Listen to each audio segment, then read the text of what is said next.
se nëse rroga e policit është ajo që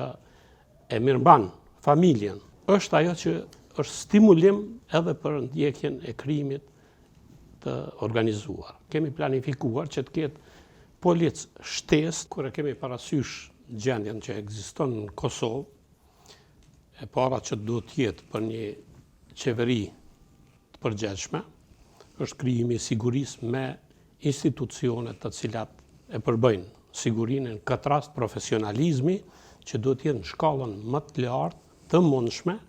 me ekspertë të cilët janë në kuadër të policisë, AKI-së, segmenteve që në fakt përballen me dukuri të tilla.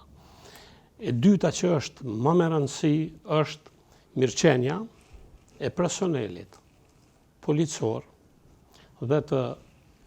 kuadrove të institucioneve të sigurisë, nëse duam të kemi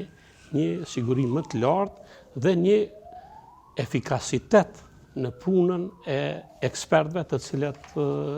janë në kuadër të kësaj fushë. Pse po e them këtë? Për arsye se nëse rroga e policit është ajo që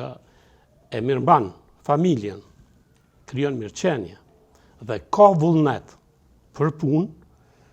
është ajo që është stimulim edhe për ndjekjen e krimit të organizuar. E dyta është që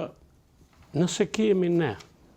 kuadër tillë, ne në programin tonë kemi planifikuar që të ketë policë shtesë në mënyrë që të mundet të avancohet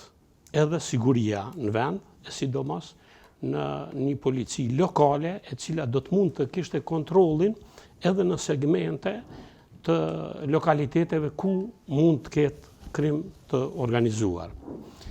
E treta që është më e rëndësishmja është lidhja me Europolin, Interpolin, organizata të cilat janë në një komunikim të vazhdueshëm me shtetet të cilat janë në kuadër të saj, e interesimi ynë duhet të jetë që të jemi anëtarë të drejtë për drejta, në mënyrë që të ketë një kontroll më të madh. Nëse